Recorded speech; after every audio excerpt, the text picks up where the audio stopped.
प्रतिनिधियों में से एक की आवाज़, मगर हम तो निहायत बेसहारा हैं, कैसे रहेंगे हम यहाँ। दूसरा प्रतिनिधि, पुलिस लीग के हुक्म पर चलती है। गुंडे हमारा कत्ल कर रहे थे और पुलिस वाले खड़े खड़े ताक रहे थे। अब देखिए कि दोनों पक्ष यही कह रहे हैं, है ना, दोनों पक्ष यही कह रहे हैं। गांधी जो खुद नहीं पुलिस और फौज से अपनी रक्षा की उम्मीद रखते हैं, उनकी रक्षा नहीं हो सकती। मैं इससे असहमत हूँ, है ना। सारी गांधीवादी शक्ति के इससे मैं असहमत हूँ। बात सही है, मतलब गांधी इसकी व्याख्या करेंगे। ज़रूर हमारे बीच भाईचारा होना चाहिए, और ये बात इसलिए सही है क्योंकि अगर आपके और आपके बीच, आपके पड़ोसी के बीच एक ऐसी तनातनी बनी रहे जो कि केवल एक प्रेसिपिटेटिंग पॉइंट का इंतज़ार कर रही हो, तो वो अच्छी स्थिति नहीं है, वो बिल्कुल अच्छी स्थिति नहीं है। शांति होनी चाहिए, लेकिन जो शांति की राह में बाधक है, गांधी ने दोनों पक्षों की ओर से उल्टे पक्ष के लिए कहा है, ताकि वे किसी एक पक्ष के ही हिमायती नहीं हो। गांधी ने हमेशा इसका समर्थन किया कि इस देश में मुसलमानों को रुकना चाहिए, इस देश को पाकिस्तान की तरह हिंदुस्तान नहीं बनना चाहिए, इस देश को सेक्युलर होना चाहिए। और मैं फ़िलहाल अभी की राजनीति में नहीं उतरूँगी, हम अभी इतिहास की ही बात कर रहे हैं। हम अभी लाज़रो नेमेथ लिखित एक नाटक गांधी की मृत्यु की बात कर रहे हैं। और जब गांधी ये कहते हैं कि अगर तुम केवल और केवल पुलिस पर निर्भर हो तो तुम्हारी रक्षा नहीं हो सकती, तो इसको माहौलगत संदर्भ डीकंटेक्चुअलाइज करके पढ़ना गलत है, जो कि मैं भी कर रही हूँ और फिर भी कर रही हूँ, इसलिए क्योंकि इसकी कई स्तरों पर व्याख्या करनी होगी। पुलिस को तो होना ही होगा निष्पक्ष, पुलिस को तो होना ही होगा सबके लिए, पुलिस को तो होना ही होगा लाइन में खड़े अंतिम जन के लिए, है ना। पुलिस को होना ही होगा सड़क पर चलती महिलाओं की सुरक्षा के लिए, पुलिस को होना ही होगा क्रिमिनल्स के खिलाफ, शोहदों के खिलाफ, वो तो होना ही होगा, है ना। और यहाँ भी बलात्कार से शुरू होने वाला, लेकिन बहरहाल हम इसका संदर्भ भी देखेंगे। गांधी इसलिए कह रहे हैं कि तनातनी की स्थिति क्यों पैदा हुई और उसको कैसे डिफ्यूज़ किया जाए शांतिपूर्वक। शांति के कई हथियार गांधी ने अपनाए और उन हथियारों को आज भी अपनाया जा सकता है। हम उनको कई बार अमल में लाते हैं, जैसे मौत।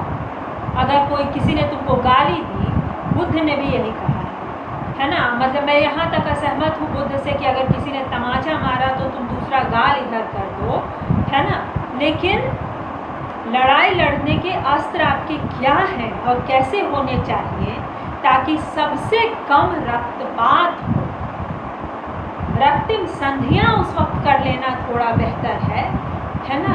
दूसरों की और अपनी जान बचा लेना बेहतर है।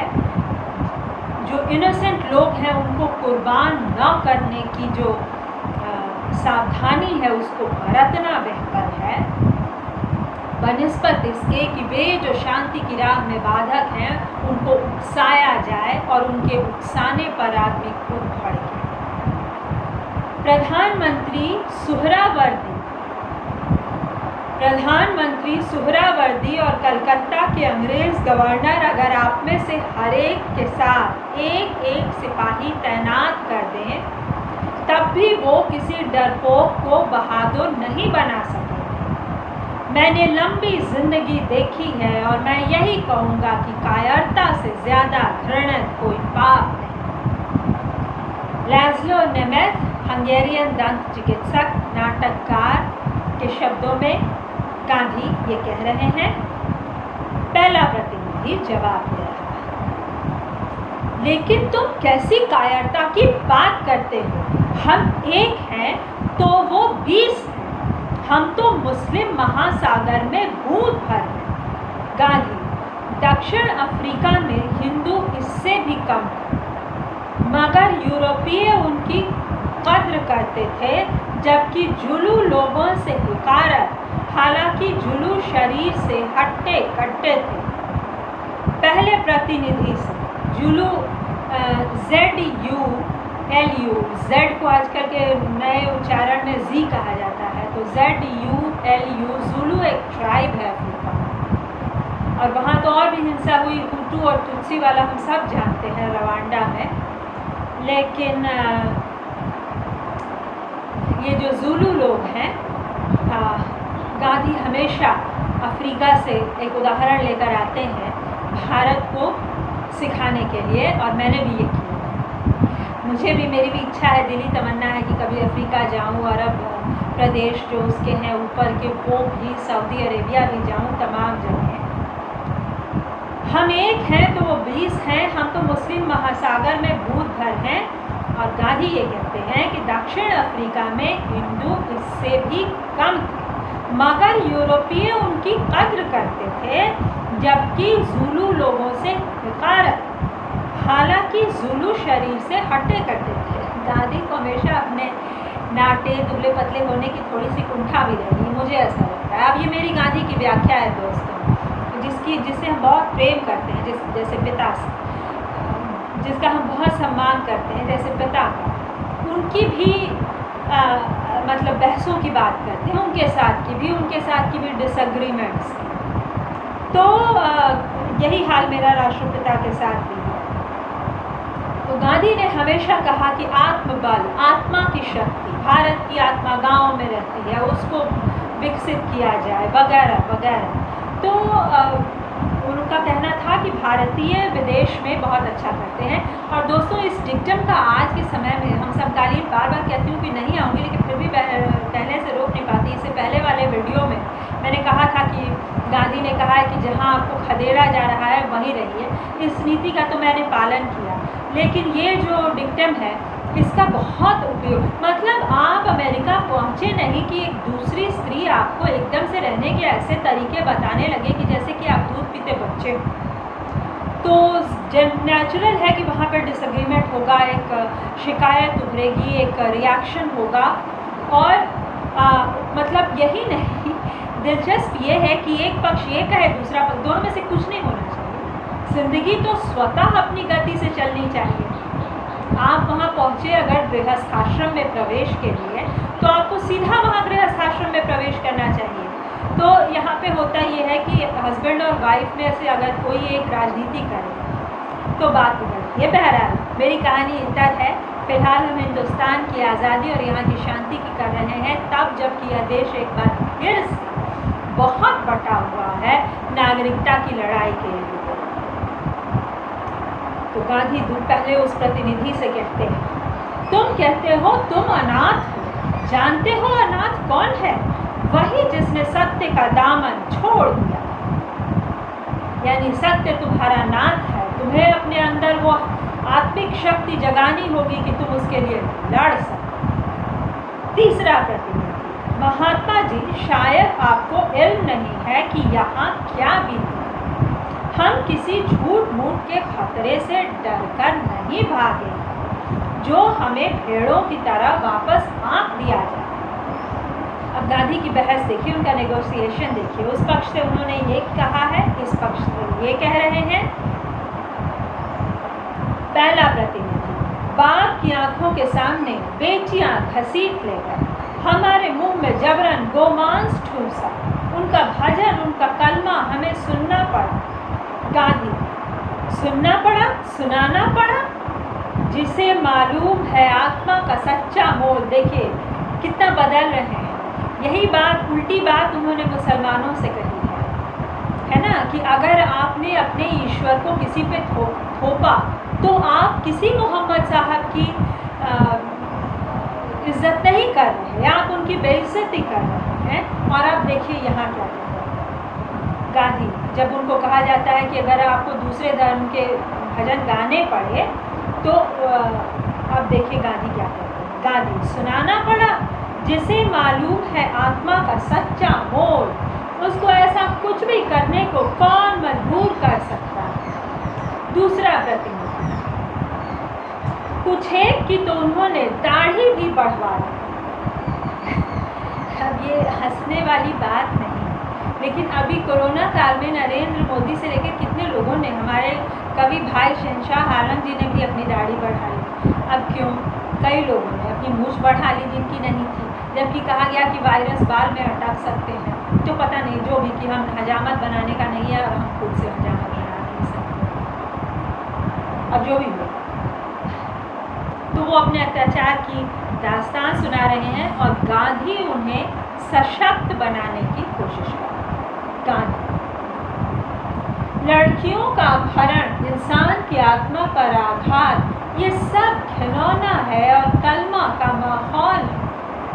मगर इस सब के आगे सिर झुका देना, बछिया की तरह रस्से से बेटियों को घसीटकर गौशाला से ले जाने देना, ये सब तो हत्या से भी बुरा। वो पूछ रहे हैं कि अगर तुम जिंदा हो तो तुम्हारी बेटी को घसीट कर कैसे ले जाओ?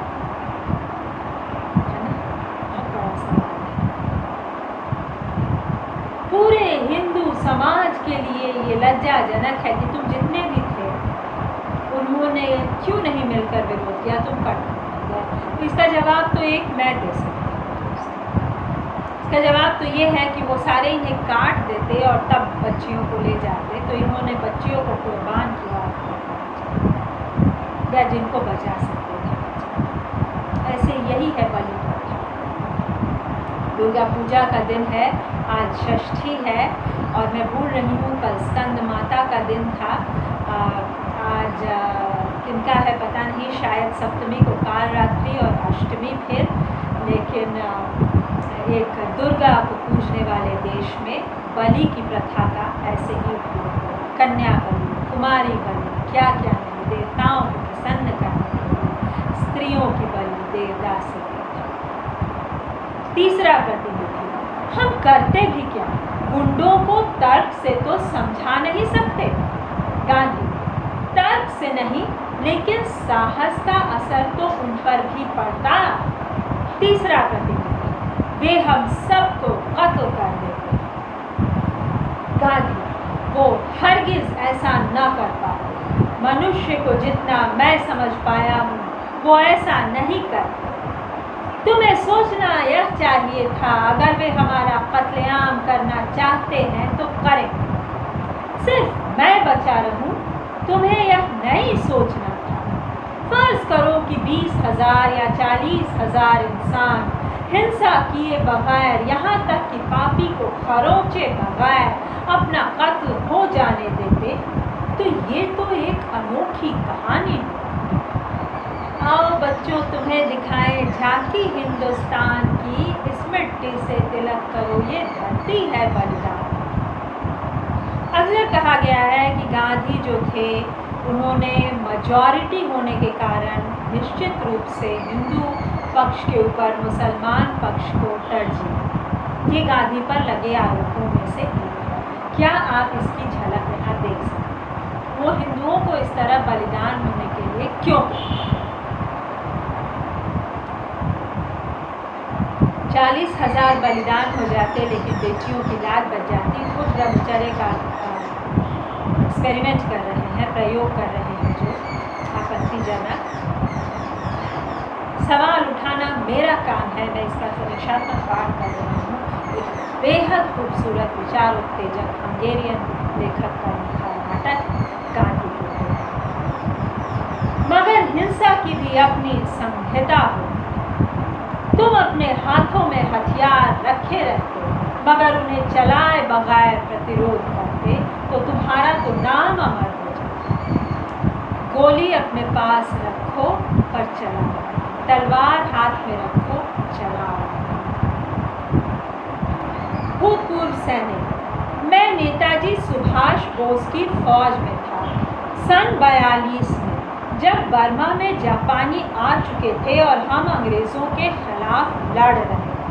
लिहाजा आप मुझ पर कायरता की तोहमत नहीं लगा सकते, मगर वो स्थिति अलग थी।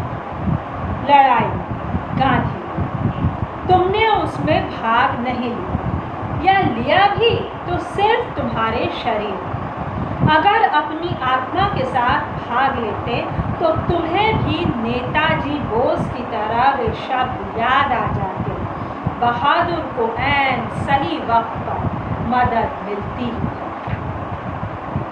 प्रतिनिधि मंडल का नेता, हमें तो अपने कांग्रेसी भाइयों पर भरोसा था कि हम जिस तरह पांडा नदी के पूर्व बाढ़ से बच निकले थे, वैसे ही अगर इस बार भी बच गए तो कांग्रेस वाले आएंगे और इन पगलाए मुसल्लों को बांध के उस पार फेंक आएंगे। पहला प्रतिनिधि, हमारी मदद करना ही हिंदुओं का फर्ज है। दूसरा प्रतिनिधि, खून का बदला खून। उन्हें बस यही समझ में आता है, जब से बिहार में नोआखाली दिवस का ऐलान हुआ है, यहाँ भी ये ठंडे पड़ने लगे। मैंने कल ही इस पर एक कविता पढ़ी, खून का बदला खून, और गांधी ने कहा कि नहीं, अगर हम ऐसा करेंगे, अगर हम एक आंख के बदले दूसरी आंख लेंगे तो हम सवाल नहीं हो जाएंगे। तो अहिंसा यही है। दंगे से कैसे निपटा जाए, हम उसकी पढ़ाई पढ़ते हैं। गांधी, नोआखाली के लिए बिहार, फिर बिहार के लिए पंजाब, कहाँ रुकेगा ये सिलसिला। थू थू करती दुनिया के आगे हम समूचे मुल्क को खून में डुबो दें, और तब उन तीन बड़ी ताकतों में से कोई भी, अंग्रेज या फ्रांसीसी या अमेरिकी, उनमें से किसी को भी हक मिल जाएगा कि वो आए और हमें कुचलें। यही करता है, यही वो भाषा है बिल्ली की, तथाकथित रूप से जो हम पढ़ते आए हैं कि दो बंदर लड़ रहे थे रोटी के लिए और बिल्ली ने दोनों के बीच बांटते बांटते खुद हो गया। तो यही है साम्राज्यवाद, यही अंग्रेजों ने किया, यही है डिवाइड एंड रूल पॉलिसी। तुम्हें पता है मैंने जवाहरलाल को क्या संदेशा भेजा है? वो 2 मिनिस्टरों के साथ आज बिहार में है कि अगर बिहार के लोगों को उन्होंने नहीं रोका तो मैं आमरण अनशन पर बैठ जाऊंगा। खामोशी। प्रतिनिधि मंडल का नेता, तो हमें अब क्या करना चाहिए? गांधी, तुम अब अपने अपने गांव लौट जाओ। पहला प्रतिनिधि, वहाँ राख ही राख है। शायद गांधी को एहसास है, लेकिन वो आगे का कत्लेआम रोकना चाहते हैं। गांधी, बांस और लकड़ी के लट्ठे भी तुम्हें वहाँ मिल जाएंगे, फिर से घर बनाओ। लीग वाले भी कह गए हैं, वे तो चाहते हैं तुम लौट जाओ। महात्मा जी, वो तुम्हें झांसा दे रहे हैं। ये दूसरा प्रतिनिधि कह रहा है। गांधी, हर एक गांव में एक समानतार होगा, और अगर उन्होंने फिर से वही शुरू कर दिया तो मैं तुम्हारे साथ रहूँगा। तीसरा प्रतिनिधि, तुम्हारे गांव में तो नहीं हो सकते। गांधी, लेकिन एक के बाद एक मैं सभी गांवों में जा तो सकता हूँ। करो या मरो, जिंदगी भर यही मेरा नारा रहा। इस दफा भी या तो मैं तुम लोगों के बीच अमन कायम करूँगा या फिर यही खत्म हो जाऊँगा। मोहनदास करमचंद गांधी ये थे, भूतपूर्व सैनिक। अगर तुम ये कहते हो तो हम भी कोई कसर नहीं छोड़ेंगे। पहला प्रतिनिधि, फिर भी बेहतर है कि हम अपना गांव छोड़ दें, क्योंकि वो तो पाकिस्तान लेकर ही माने। तब वहाँ से गांधी, तो क्या तब हम मुसलमानों को निकाल बाहर करें ताकि तुम्हारी यहाँ रहने की जगह हो जाए? क्या तुम्हें नहीं लगता कि पाकिस्तान चाहे बने या ना बने, मगर ये तो उससे भी कुछ ज़्यादा है। पहला प्रतिनिधि, तुम्हारा मतलब क्या है? गांधी, मेरा मतलब सिर्फ ये है कि क्या इंसान कोई वैशी जानवर हैं जिनको दूसरी नस्लों से अलग रखने के लिए अलग अलग पिंजड़े बनवाने पड़ेंगे? उनमें एक को कहें हिंदुस्तान, दूसरे को पाकिस्तान, और दूसरी किस्म के लोगों को वहाँ से अलग रंग की चमड़ी वाले इंसानों में भी उस ईश्वरीय आत्मा का दर्शन पा सकते हैं और भाई बंधु की तरह एक ही देश में एक साथ रहना सीख सकते हैं।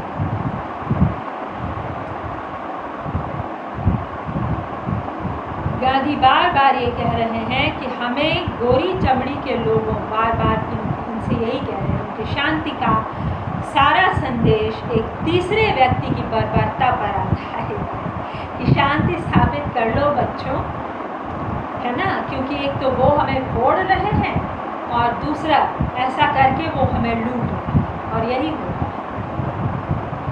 साम्राज्यवाद का आधारभूत फलसफा यही है, और भी कुछ है। दृश्य 4, मंच पर अंधेरा छा जाता है। अभिनेताओं के जाने के बाद नाविक नाव पर लौटता है, तट से पट्टा खींच लेता है। फिर एक मुसलमान बांस के 3 खंभों से बना पुल पानी पर फेंकता है, जिसके एक तरफ टेढ़ी मेढ़ी रेलिंग लगी है और पत्नी के साथ पार उतर जाता है। इसी बीच कीरी नाव चल पड़ती है और जरा देर में ओझल हो जाती है। फिर जैसे जैसे मंच प्रकाशित होता है, पीछे की तरफ जंगल नजर आता है। अगले भाग में दाहिनी ओर एक नष्ट घर की जगह पर किसान की एक फूस की झोपड़ी दिखाई देती है और बाईं ओर केले का गाछ। एक छोटी सी नदी के तट से गांव की ओर जाती एक पगडंडी। आदमी, मुस्लिम किसान। मुस्लिम सरदार गजिनफर अली खान श्रीरामपुर आया था और बोल गया है, शाहपुर वालों से भी कहते ना, उससे दूर रहे। आदमी, मुस्लिम किसान। औरत, कैसे भला, वो तो आता है और सलाम करता है, क्या हमसे दूर भाग जाएं? आदमी, उससे तो दूर रहना ही अच्छा है, जिससे वो हमारे पास भी न फटके, और सलाम तो करना ही नहीं। टेलर, जंगल में साइकिल धकेलता निकल कर आता है और किसान को देख नदी पार से ही चिल्लाता है, ये शाहपुर है क्या? मुस्लिम किसान, हाँ ये शाहपुर है। टेलर, क्या महात्मा जी यहाँ आ गए? मुस्लिम किसान, हमें नहीं पता, कौन महात्मा? टेलर, महात्मा गांधी जी। क्या आपने गांधी का नाम तक नहीं सुना? तब तो वाकई ये एक जंगल है। आदमी, सुना तो है, लेकिन पता नहीं वो कहाँ है या क्या करते हैं। टेलर, लोग मुझे एक गांव से दूसरे गांव भेज रहे हैं। दशपारा से जगतपुर, जगतपुर से यांचल।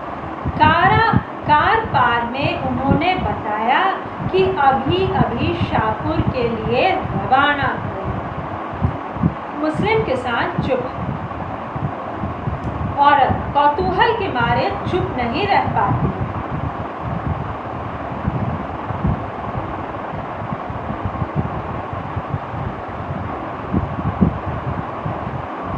औरत चुप नहीं रह पाती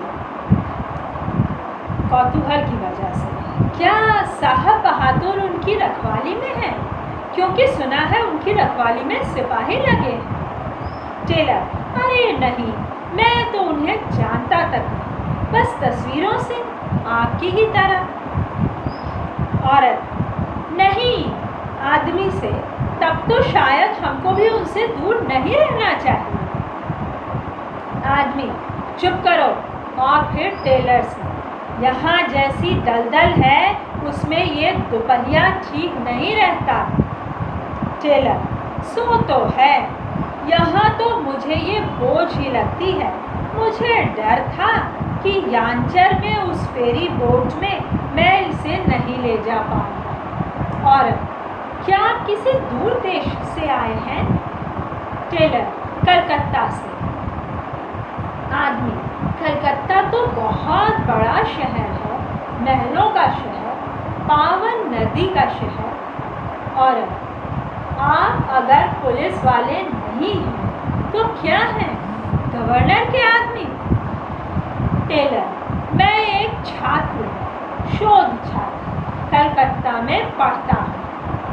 और फिर आप अपना स्कूल छोड़कर क्यों आए? आप अपनी मशीन पर चढ़कर यहाँ किस लिए आए? यहाँ तो किताबें भी नहीं हैं और यहाँ चिट्ठियाँ बांस के पत्तों पर लिखते हैं। टेलर नक्शा देखता रहता है, जवाब नहीं देता। वे भटियालपुर चले गए होंगे। क्या इस रास्ते मैं भटियालपुर पहुँच सकता हूँ?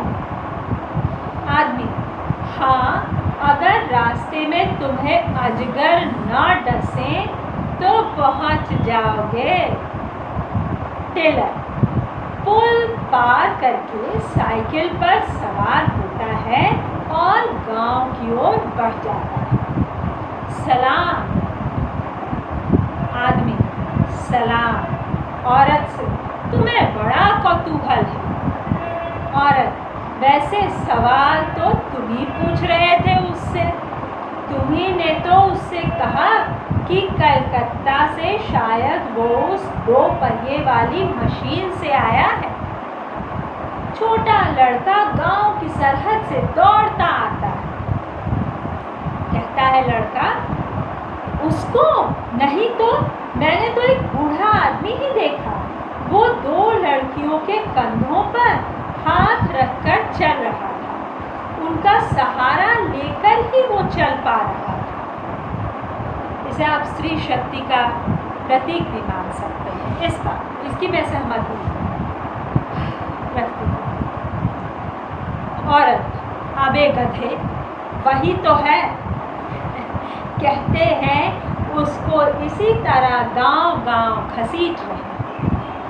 लड़का: लेकिन वो कुछ अजीब सा उठा है। उसने देखा कि मैं उसको देख रहा हूँ तो वह थम गया। पूछने लगा: अली, तुम मुझको क्यों देख रहे हो? औरत चकित होकर: क्या उसको पता था तुमको अली कहते हैं? लड़का: मैं बोला, देख रहा था आप कैसे चलते हैं। वो बोला, 2 चलती फिरती लाठियों के सहारे। यानी ये स्त्रियां मेरी लाठियां हैं, मेरी ताकत, मेरा अस्त्र। औरत: क्या वो ऐसा बोला उन लड़कियों के बारे में? है ना, मगर उसको तेरा नाम कैसे पता चला? आदमी: अली या महमूद या इब्राहिम, ये पता करना कोई मुश्किल नहीं है। आदमी खड़ा हो जाता है।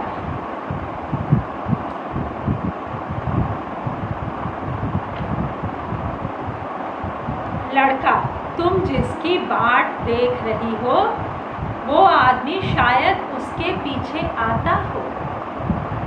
औरत: क्यों, क्या उसके पीछे कोई आ रहा था? लड़का: एक पगड़ी वाला आदमी और कुछ गांव वाले। आदमी: तब तो घर के भीतर चलो।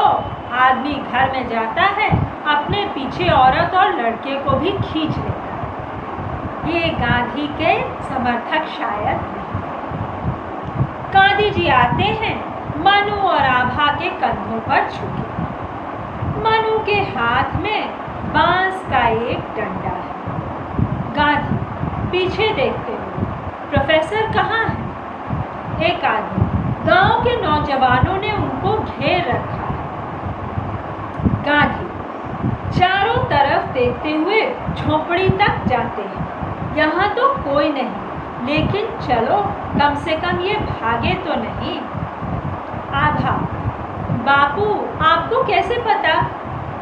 गांधी हंसते हैं। दरवाज़ा भीतर से बंद है। मनु से: ज़रा गांव में जाकर देखो, हमारे ठहरने की कोई जगह खोजो। आभा: मगर सुना है ये तो मुसलमानों का गांव है। गांधी: ये तो और भी अच्छा है। हो सके तो मुसलमानों के साथ ही ठहरने की जगह तलाश करो। डर रही हो क्या?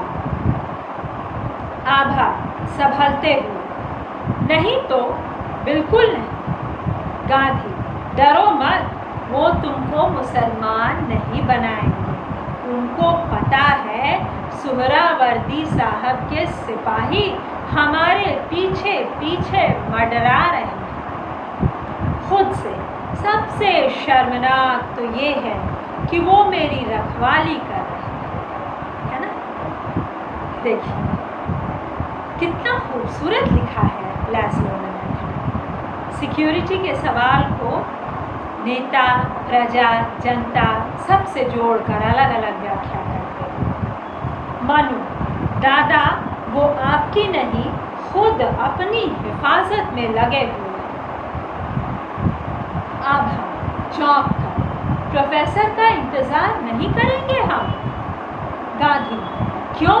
अरे कोई मुझे थोड़े ही घसीट कर ले जाएगा। दोनों लड़कियां जाती हैं। गांधी केले के गाछ के नीचे बैठ जाते हैं, चिंतित लगते हैं। वो सांस छोड़ते हैं, यानी लंबी सांस छोड़ते हैं। हे भगवान क्या करूं मैं? बड़ा शानदार सवाल है। आज के हिंसक समय में जब कहिए कि दूसरे के अधिकार छीन कर ये कहा जाता है कि अब तुम क्या करोगी, है ना, या अब तुम क्या करोगे, उसमें यह सवाल बहुत सार्थक है। प्रोफेसर इस बीच उनके बीच आ खड़े हुए। थक गए? गांधी चौंक कर, अरे नहीं। वो नौजवान क्या चाहता था? प्रोफेसर उसको प्यारे लाल जी ने भेजा था। वे थक कर चूर हैं और उन्हें बुखार भी है। चाहते हैं कि उनकी बहन डॉक्टर सुशीला को उनके पास भेज दें। गांधी डॉक्टर सुशीला के जिम्मे अपना एक गांव है और प्यारे लाल तो प्राकृतिक चिकित्सा जानते ही हैं। उन्हें खुद अपना इलाज कर लेना चाहिए। बाकी किसी चीज़ से कोई फायदा नहीं होने वाला। वो लड़का है कहाँ? प्रोफेसर गांव में घुसने की उसे हिम्मत नहीं हुई। बोला यहाँ हिंदुओं के साथ सबसे बुरा सलूक हुआ। गांधी प्रोफेसर उसके पास जाइए। मेरा संदेशा ये है, हम यहाँ एक दूसरे की तीमारदारी करने नहीं करो या मरो। इसमें उनकी बीमारी भी शामिल है। प्रोफेसर जाते हैं। गांधी जी खुद को संभालते हैं। पुल पर ध्यान जाता है।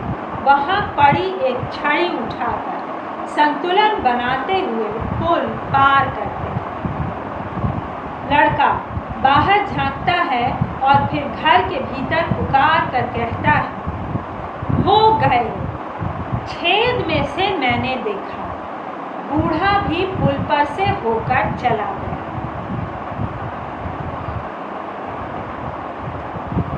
गांधी डगमगाते हुए वापस लौटते हैं।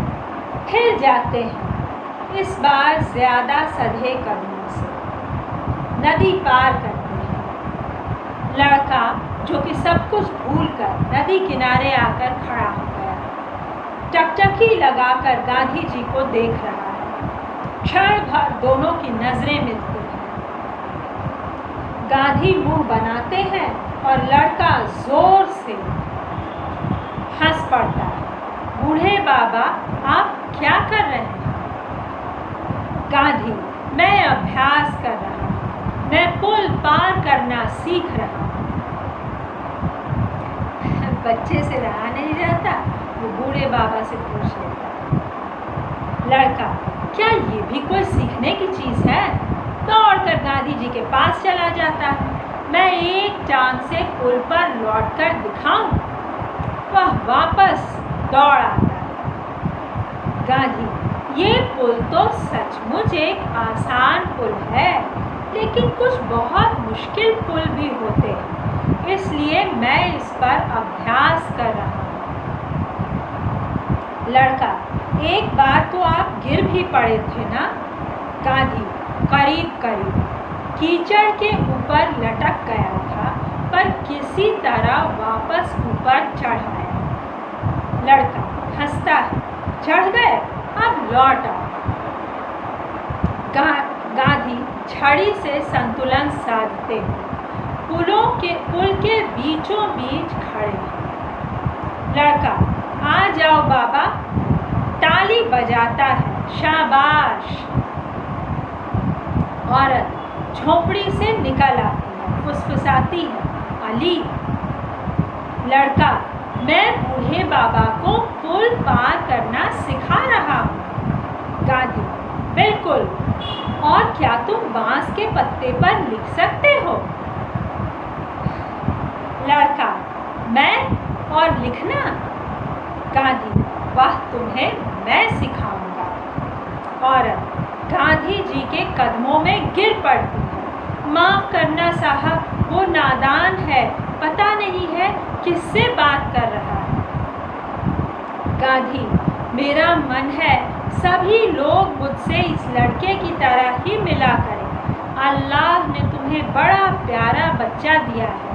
बेशक ये पैगंबर हुजूर के वारिस का नाम पाने लायक है। औरत, आपको भी कोई रंज नहीं होना चाहिए साहब, उसने आपको इतनी लंबी उम्र बख्श दी और आप पुल पर भी टहल रहे हैं और इतना लंबा सफ़र करने की ताकत आप में है। अपने पति से क्षमा सी मांगते हुए जो अब झोंपड़ी से बाहर आ चुका है। अली इनको नहीं पहचान पाया तो इसमें क्या ताज्जुब, सचमुच ये एक बूढ़े जैसे ही तो हैं। आदमी झुककर, आपका स्वागत है साहब। गांधी, आपका भी स्वागत है, सलाम वालेकुम। तो दोस्तों, देखिए कैसे गांधी ने इन्हें पटाया। आज मैं यही समाप्त करती हूँ। और क्या व्याख्या, कितना सुंदर एक हंगेरियन लेखक ने चित्रण किया है गांधी की स्ट्रैटेजी का। लोगों के पास जाने, उनसे मिलने और उनको पटाना शब्द तो बड़ा टपोरी वाला है। उनका मत परिवर्तन करने, उन्हें अपने शांति के खेमे में लाने की एक अद्भुत नीति सुनने के लिए